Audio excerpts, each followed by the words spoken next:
તો hello friends, welcome back to our new video. અને કાલે છે ઈ આપણે પ્રશ્નપત્ર 1 ગાલા અસાઇનમેન્ટનું સ્ટાન્ડર્ડ 12 એકાઉન્ટમાં સેક્શન સી પ્રશ્નપત્ર પહેલું અને એનો દાખલા નંબર 31, 32 અને 33મો દાખલો કર્યો હતો.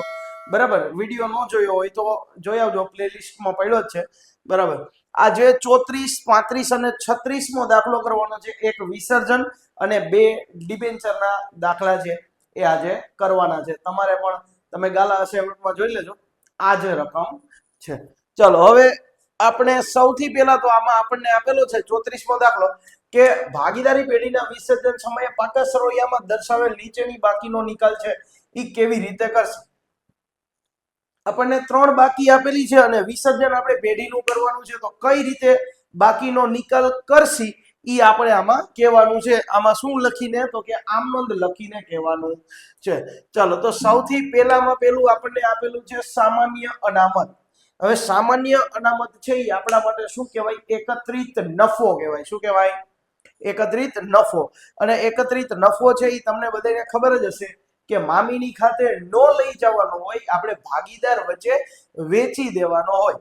બરાબર, તો આમ નોંધ કેવી રીતના આવશે? તો સામાન્ય અનામત છે ને એની જમા બાકી હોય. કેવી બાકી? જમા બાકી. તો એને ઉધાર કરવી પડે. એટલે અહીંયા પેલી આમ નોંધમાં આવશે કે સામાન્ય અનામત ખાતે ઉધાર, સામાન્ય અનામત ખાતે ઉધાર. અને આ ભાગીદાર વચ્ચે વેચી નાખવાની હોય તો લખવાનું તે ભાગીદારના મૂડી ઓબ્લિક ચાલુ ખાતે જમા. અહીંયા છે એ બેમાં રકમ લખી નાખવાની.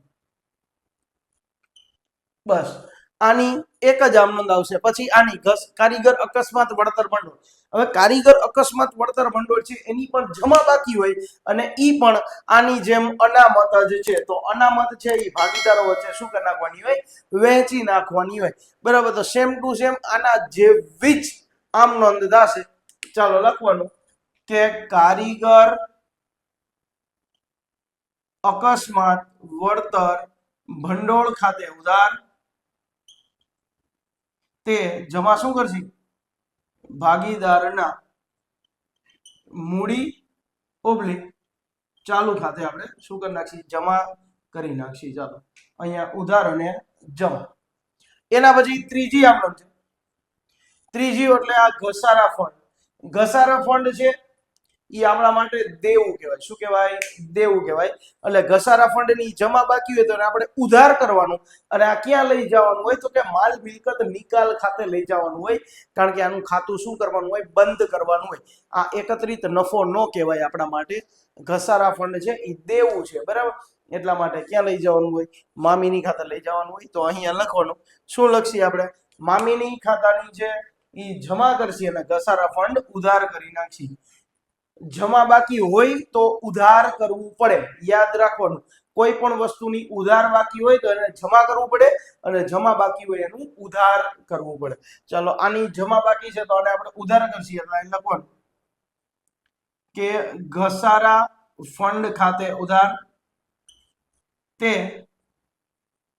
માલ મિલકત નિકાલ ખાતે એટલે કે મામીની ખાતે જમા. ચાલો, કેટલા રૂપિયા? તો કે આમાં રૂપિયા તો કઈ આપેલા જ નથી. જોયું? આ 3 માર્કનો દાખલો છે, એમાં કાંઈ નથી ભાઈ. 1, 2 અને 3 3 આમ નોંધ, 3 માર્ક.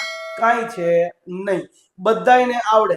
થોડુંક આમાં ધ્યાન દ્યો એટલે સેક્શન સી સાવ સહેલો છે. બધું તમને મસ્ત રીતે આવડી જાય, પણ તમારે થોડી ધ્યાન દેવું પડે. બરાબર, એટલે ધ્યાન દેતા જાજો. એટલે જો આ દાખલો 34મો હતો, કાંઈ નહોતું.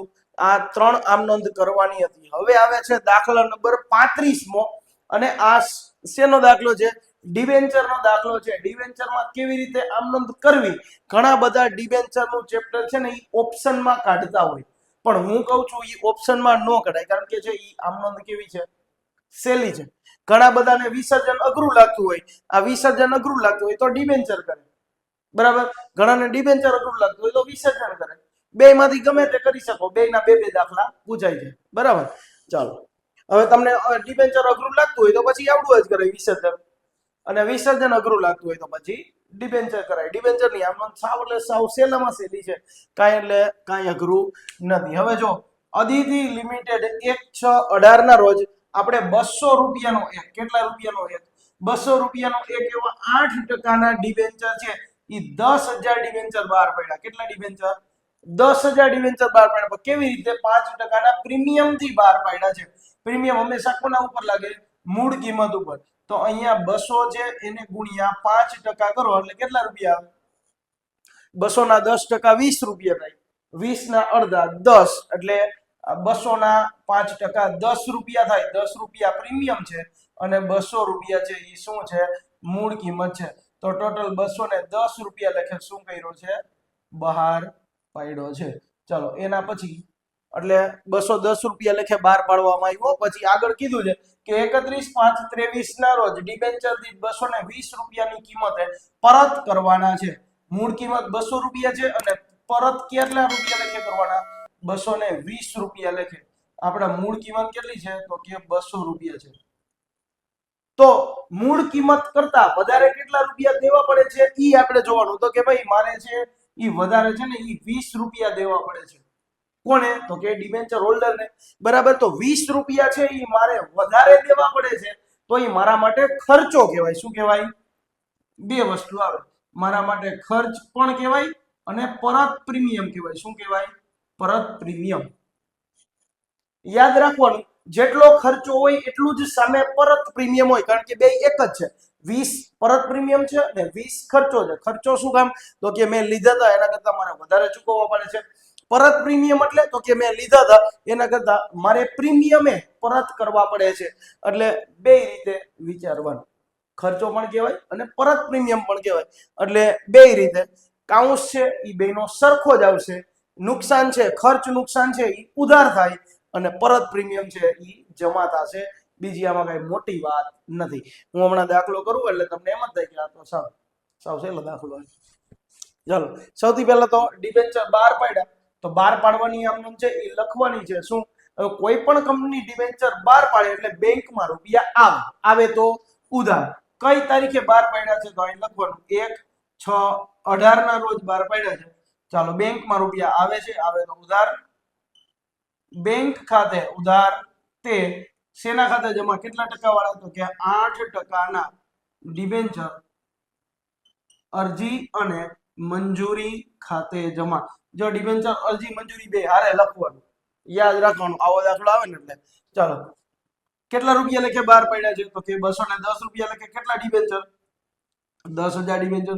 10,000 ડિબેન્ચર ગુણ્યા 210 એટલે 21 લાખ રૂપિયા થાય. કેટલા થાય? 21 લાખ રૂપિયા. અહીંયા 21 લાખ રૂપિયા. ચાલો આ પેલી આમ પૂરી 1/6/18 ના રોજ. હવે યાદ રાખવાનું, જે અહીંયા જમા હોય એ પાછું બીજામાં ઉધાર કરવાનું. પછી બીજી આમનોંધમાં જે જમા છે એ ત્રીજી આમનોંધમાં ઉધાર કરવાનું. ત્રીજી આમનોંધમાં જમા છે એ ચોથી આમનોંધમાં ઉધાર કરવાનું. બરાબર. એટલે આ જે દાખલો છે એ સાવ કેવો થઈ જાય? સહેલો થઈ જાય. હવે અહીંયા જો 8% ના ડિબેન્ચર અરજી અને મંજૂરી ખાતે ઉધાર. હવે જો ખર્ચો છે શું આવે? ઉધાર આવે. શું આવે? અહીંયા પેલા અહીંયા જમા છે એ રકમ ઉધાર લખી નાખવાની 21 લાખ રૂપિયા. અહીંયા લખવાનું ડિબેન્ચર બહાર પાડતા થયેલ નુકસાન ખાતે ઉધાર. ચાલો નુકસાન કેટલાનું? આપણે કેટલા રૂપિયા વધારે દેવા પડે છે? તો કે 20 રૂપિયા. કેટલા ડિબેન્ચર ઉપર? તો કે 10,000 ડિબેન્ચર ઉપર મારે 20 રૂપિયા વધારે દેવા પડે છે. તો 20 ગુણ્યા 10,000 કરશો એટલે 2 લાખ રૂપિયા આવશે. તે જમા શું થશે? તો કે ડિબેન્ચર નું ખાતું હંમેશા જમા હોય એટલે અહીં લખવાનું 8% ના ડિબેન્ચર ખાતે. ચાલો અહીંયા કેટલા ડિબેન્ચર છે? તો કે 10,000 ડિબેન્ચર. એને ગુણ્યા ડિબેન્ચરમાં હંમેશા મૂળ કિંમત આવે. મૂળ કિંમત કેટલી છે? તો કે મૂળ કિંમત 200 રૂપિયા છે. બરાબર. એટલે અહીંયા 200 ગુણ્યા 10,000 કરશો એટલે 20 લાખ રૂપિયા આવશે. એના પછી તો અહીંયા જો આપણે કેવી રીતે બહાર પાડ્યા? તો કે પ્રીમિયમે બહાર પાડ્યા છે. કેટલા રૂપિયા પ્રીમિયમ છે? 10 રૂપિયા. તો અહીંયા લખવાનું તે જામીનગીરી પ્રીમિયમ ખાતે જમા. કેટલા ડિબેન્ચર? તો કે 10,000 ડિબેન્ચર. કેટલા રૂપિયા હતું પ્રીમિયમ? તો કે 10 રૂપિયા પ્રીમિયમ. તો 10,000 ગુણ્યા 10 કરશો એટલે 1 લાખ રૂપિયા આવશે. અને તે હજી જો મેં અહીં કીધું હતું ને, જેટલો જ ખર્ચ હોય એટલું જ પરત પ્રીમિયમ હોય. ખર્ચો આપણે ઉધાર તો કરી નાખ્યો, તો પરત પ્રીમિયમ છે હજી જમા કરવાનું બાકી છે. તો અહીં લખવાનું ડિબેન્ચર પરત પ્રીમિયમ ખાતે. જેટલું ખર્ચાનું કાઉન્સ હતો આ, જો અહીંયા નુકસાનનો કાઉન્સ હતો એ જ પરત પ્રીમિયમનો કાઉન્સ થશે. 10,000 ગુણ્યા કેટલા કર્યા હતા? 20 એટલે 2 લાખ રૂપિયા. ચાલો આ બીજી આમ નોંધ પૂરી થઈ. બીજી આમ નોંધમાં જોઈ લેવાનું બે બાજુ સરવાળો સરખો થયો કે નહીં. તો જોઈ લે 21 લાખ અને આ 2 લાખ 23 લાખ ઉધાર છે.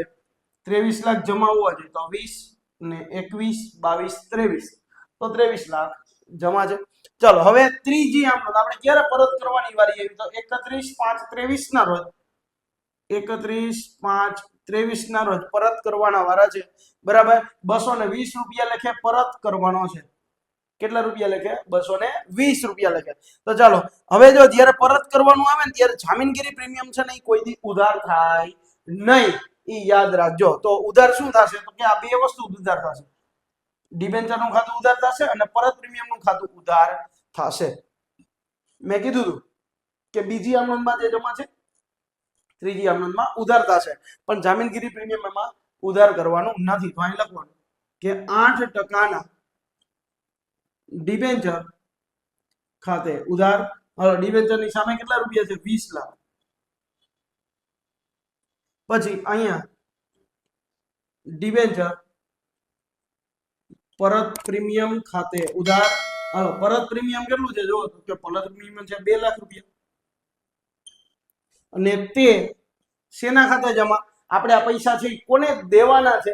તો કે ડિબેન્ચર હોલ્ડર્સ ને દેવાના છે. તો અહીં ડિબેન્ચર હોલ્ડર્સ નું ખાતું જમા કરવાનું. તો લખવાનું તે ડિબેન્ચર હોલ્ડર્સ ખાતે જમા. આ બે નો સરવાળો કરી નાખવાનો એટલે કેટલા રૂપિયા થાય? 22 લાખ રૂપિયા થાય. ચાલો ત્રીજી આમનોંધ પૂરી. અને ચોથી આમનોંધ 31/5/23 ના રોજ હવે આ ડિબેન્ચર હોલ્ડર્સ ને આપણે પૈસા દઈ દઈ છીએ. તો શેમાંથી દઈ છીએ? તો બેંકમાંથી. તો બેંકમાંથી રૂપિયા જાય છે, જાય તો જમા, બેંક ખાતે જમા અને ડિબેન્ચર હોલ્ડર્સ ખાતે ઉધાર. તો અહીં લખવાનું ડિબેન્ચર હોલ્ડર્સ ખાતે ઉધાર તે બેંક ખાતે જમા. કેટલા રૂપિયા આપણે ચૂકવા? તો કે 22 લાખ રૂપિયા આપણે ચૂકવા છે. ચાલો તો અહીંયા આપણી આ ડિબેન્ચર નો દાખલો છે એ પૂરો થાય છે. ડિબેન્ચર નો દાખલો સાવ સહેલો છે, કાંઈ એટલે કાંઈ નથી. પેલા બહાર પાડવાનું, પછી મંજૂર કરવાનું. જે પ્રીમિયમ હોય તો જામીનગીરી પ્રીમિયમમાં બહાર પાડ્યા હોય તો પ્રીમિયમ જમા કરવાનું. જેટલું નુકસાન હોય એટલું જ સામે પ્રીમિયમ હોય. એટલે નુકસાનનો અને પ્રીમિયમનો જે કાઉન્સ છે એ સરખો જ રાખવાનો થશે. બરાબર. પછી અહીંયા જો બીજી આમનોંધમાં જમા છે આ બે, તો એ ત્રીજી આમનોંધમાં ઉધાર કરવાનું. ડિબેન્ચર હોલ્ડરને પૈસા ચૂકવવાના થયા એવું ત્રીજી આમનોંધમાં આવશે. ચોથી આમનોંધમાં તો પૈસા ચૂકવી દીધા એટલે કોને? તો કે ડિબેન્ચર હોલ્ડર્સ ખાતે ઉધાર અને બેંક ખાતે જમા. બેંકમાંથી રૂપિયા જાય છે, જાય તો જમા. 22 લાખ રૂપિયા આપણે ડિબેન્ચર હોલ્ડર્સને ચૂકવી દીધા. ચાલો તો આ બે દાખલા છે, દાખલા નંબર 34 અને દાખલા નંબર 35. આઈ હોપ કે તમને મસ્ત રીતે સમજાઈ ગયા હશે. એકવાર તમારે સ્ક્રીનશોટ પડવો હોય તો પાડી દો. ચાલો તો ચાલો તમે સ્ક્રીનશોટ પાડી જ લીધો હશે. તો હવે આપણે દાખલા નંબર છેલ્લો છે 36 ઈ કરવાનો છે. તો દાખલા નંબર 36. તો ચાલો હવે આપણે દાખલા નંબર 36 એટલે કે આમાં આપણને પ્રશ્ન આપેલો છે. કયો છે જો? તો કે શેર અને ડિબેન્ચર વચ્ચેનો તફાવત આપો. શેર અને ડિબેન્ચર વચ્ચેનો તફાવત છે એ બે ઓપોઝિટમાં છે. આપણને નાના નાના સાવ મુદ્દા છે, ઝડપથી યાદ રહી જાય. 3 માર્કમાં આપણને આપેલો હોય એટલે 6 મુદ્દા લખવા પડે. કેટલા મુદ્દા લખવા પડે? 6 માર્ક. 6 મુદ્દા 3 માર્કમાં આપેલો હોય ને એટલે અહીંયા મેં 8 મુદ્દા લખ્યા છે. 8 માંથી કોઈ પણ તમે 6 મુદ્દા છે એ લખી શકો. ચાલો અહીંયા શેર અને ડિબેન્ચર છે એમાં જોઈ શું છે? તો કે શેર એ કંપનીની માલિકીની મૂડી છે. શેરમાં ઇક્વિટી શેર અને પ્રેફરન્સ શેર આ બે છે ઈ શેર છે ઈ કંપનીની માલિકીની મૂડી કહેવાય, માલિકોની.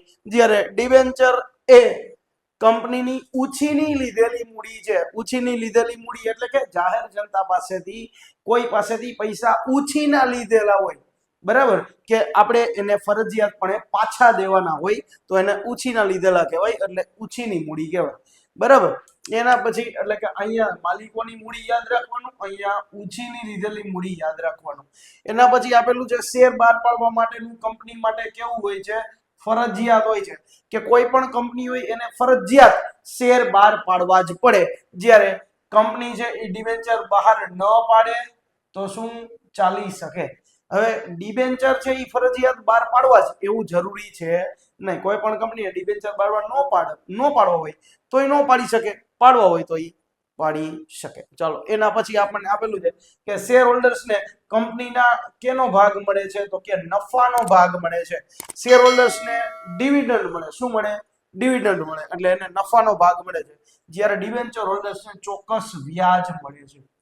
વ્યાજનો દર છે એ નક્કી જ હોય. 8% ડિબેન્ચર હોય તો એને 8% વ્યાજ મળે, 10% અથવા તો 12% ડિબેન્ચર હોય તો એને 10% અને 12% વ્યાજ મળે.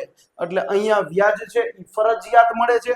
અહીંયા છે નફાનો ભાગ છે એ મળે અને નો પણ મળે, કારણ કે નફો થાય તો મળે, નફો ન થાય તો ન મળે. ચાલો, કંપનીને નફો થયો હોય, જો અહીંયા આવ્યું છે કંપનીનો નફો થયો હોય તો શેર હોલ્ડરને ડિવિડન્ડ મળે છે. જો કંપનીને નફો થાય તો જ શેર હોલ્ડરને ડિવિડન્ડ મળે, પણ કંપનીને નફો ન થયો હોય ને તો પણ ડિબેન્ચર હોલ્ડર્સને વ્યાજ છે એ ફરજિયાત ચૂકવવું પડે. આપણું દેવું કહેવાય. શું કહેવાય? દેવું. એટલે યાદ રાખવાનું કે શેર હોલ્ડરને આપણે ડિવિડન્ડ ન ચૂકવી તો ચાલે, પણ ડિબેન્ચર હોલ્ડર્સને ફરજિયાત વ્યાજ તો ચૂકવવું જ પડે, એ સિવાય તો ચાલે નહીં. એના પછી આપણને કીધું છે કે શેર હોલ્ડરો છે એ કંપનીના શું કહેવાય? માલિકો કહેવાય. જ્યારે ડિબેન્ચર હોલ્ડરો છે એ કંપનીના શું કહેવાય? લેણદારો કહેવાય. લેણદારો એટલે શેર હોલ્ડર છે પૈસા કંપનીને ઉછીના આપ્યા છે તો કંપની પાસેથી લેવાની એની ફરજ બને છે લેણદારોની, એટલે માટે લેણદાર કહેવાય. કંપની ધારા 2013 મુજબ શેર છે એ વટાવ બહાર પાડી શકાતા નથી. શેર કોઈ દી વટાવથી બહાર ન પાડી શકાય. જ્યારે ડિબેન્ચર વટાવથી બહાર પાડવા અંગે કંપની ધારામાં કોઈ પણ નિયંત્રણ નથી. એટલે ડિબેન્ચર છે એ વટાવે બહાર પાડવો હોય તો પાડી શકાય, પણ શેર છે એ કોઈ દી વટાવે બહાર પાડી શકાતા નથી. આ યાદ રાખવાનું. એના પછી શેર મૂડી મેળવવા માટે કંપનીની કોઈ પણ મિલકત છે એ ગીરવે મૂકવી પડતી નથી. શેર મૂડી મેળવવા માટે કોઈ પણ મિલકત ગીરવે મૂકવી નહીં, પણ ડિબેન્ચર દ્વારા પૈસા મેળવવા હોય તો કંપનીની મિલકત છે એ ફરજિયાત ગીરવે મૂકવી પડે છે. યાદ રાખવાનું. એના પછી શેર મૂડી છે એ જોખમી જામીનગીરીની મૂડી ગણાય. કેવી? જોખમી જામીનગીરી. શું કામ? કારણ કે શેરમાં આપણે પૈસા રોક્યા હોય તો પછી આપણને શેર પાછા પૈસા ન પણ મળે. જ્યારે આપણે ડિબેન્ચરમાં પૈસા રોક્યા હોય તો સલામત રીતે આપણા પૈસા પાછા મળી જ જાય, એટલે સલામત જામીનગીરીની મૂડી તરીકે ઓળખવામાં આવે છે. ચાલો, આઈ હોપ કે તમને આખો આ તફાવત સમજાઈ ગયો હશે. આમાં મેં તમને છે 8 મુદ્દા આપ્યા છે. 8માંથી તમે મજા આવે એ કોઈ પણ 6 મુદ્દા છે એ 3 માર્કમાં તમે લખી શકો. ચાલો, આનો સ્ક્રીનશોટ પણ હોય તો એકવાર સ્ક્રીનશોટ પાડી લેજો. તો ચાલો, આઈ હોપ કે તમને આ દાખલો, આ પ્રશ્ન, આ 2 દાખલા અને 1 પ્રશ્ન મસ્ત રીતે સમજાઈ ગયો હશે. જો વિડીયો સારો લાગ્યો હોય અને તમને ગમ્યો હોય તો તમારા ફ્રેન્ડ સર્કલમાં પણ શેર કરજો, કારણ કે એમને પણ ગમે, બરાબર. એમને પણ 12માની પરીક્ષામાં કામમાં આવે. કોમર્સની એકાઉન્ટમાં એમને ન આવડતું હોય સેક્શન સી તો એમને કામ આવે, એટલા માટે એમને શેર કરી દેજો, બરાબર. બાકી મળીએ આપણે નેક્સ્ટ આ પ્રશ્નપત્ર 2 ના 31, 32 અને 33માં દાખલામાં. ત્યાં સુધી થેન્ક યુ, બાય બાય.